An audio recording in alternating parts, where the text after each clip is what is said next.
Mais c'est le fun de regarder les vieilles photos, hein? Mais Oh, t'as une photo de ton petit frère! ben là, franchement, c'est moi. C'est toi? Là, tu peux bien rire.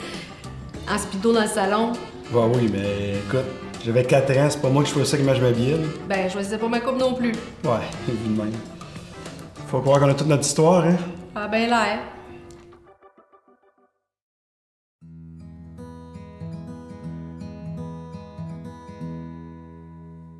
Et au début, il marchait tranquillement. À un moment donné, ses pas ont rapetissé graduellement. Les premiers temps, c'était ça que était depuis, là. C'était l'effet que ça a fait que je me suis emmené ici, puis j'étais plus chez nous. Bon, il fait 5 ans et demi que je suis ici. Malheureusement, il est plongé dans le sous-sol. La tête première. Et là, il est arrivé que je ne bougeais plus, je suis capable de bouger. Il y a une personne déjà qui m'avait dit, il y avait une décision à prendre, et puis je dois être heureux ou malheureux. Et ça, cette phrase-là, ça m'a resté. Et quand je me suis vu, là, j'ai essayé de tirer mes jambes ne marchaient pas, et les bras non plus. C'est là que cette pensée-là m'est venue. Je dois être heureux ou malheureux. Là, j'ai dit, je vais être heureux. Et à partir de là, pour moi, j'étais résigné à ce qui m'arrivait. Il y avait la salle de Saint-Charles, on dansait là, puis la salle était avec son frère, puis il m'avait rencontré là. On a sorti 3 ans, après ça on s'est mariés. On a eu 3 enfants, un gars et 2 filles. 3 ans quand je suis jeune. Oui, après. Il a fallu du temps avant de se décider.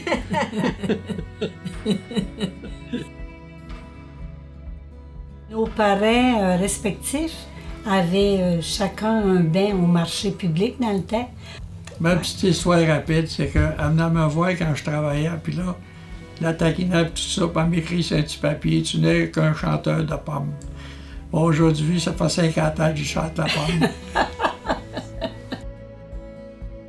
J'ai fait application à la commission scolaire, puis la commission scolaire, avant de tomber à ma retraite, j'ai travaillé dans le scout des écoles. Les gars étaient bien smart, oui. Ben, je travaillais pour une compagnie à Drummondville qui s'appelle AOF. Je suis pas coureur, il y avait des distances à faire, mais pour moi, c'était des congés. C'était pas travailler, c'était m'amuser. Fait que je pouvais pas faire autrement que d'arriver chez un client et être de bonne humeur. J'ai quitté mon travail, j'avais 74 ans. On a 2 enfants, une grande fille de 47 ans, elle a un grand garçon de 14 ans. Puis Alexandre, lui, il a 4 filles. Puis l'été, quand ils viennent l'été ou à la maison, ils embarquent dans les mes petites toulettes, là, il faut que je les promène un peu. Puis ça cote sur mon bras, puis ah, papi, puis ça, là, tu sais, ils voient heureuses. Et que moi, ça me donne toujours le goût de continuer, hein. Je veux les voir grandir, ces enfants-là, moi, là. Avant même mon arrivée comme médecin à Drummondville, je connaissais déjà la Fondation. Qui reflète, je pense, l'implication de la population dans ses propres soins et particulièrement, je pense, dans le CHSLD, auprès des personnes âgées. C'est un secteur où il n'y a pas nécessairement d'énormes investissements du gouvernement. Il faut que localement, on s'organise, qu'on investisse dans nos propres soins aux aînés.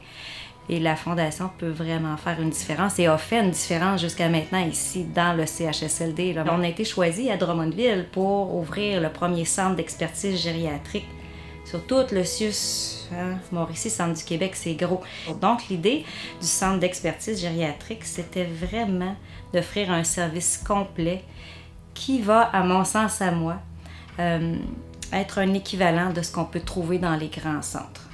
Okay?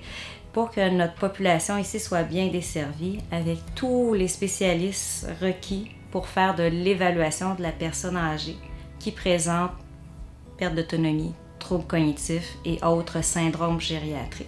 Ce que j'aurais à dire aux gens qui sont présents ce soir, c'est que vous allez contribuer à une mission presque olympique, je vous dirais, à un centre d'excellence, le premier dans le grand CIUS Mauricie, Centre du Québec.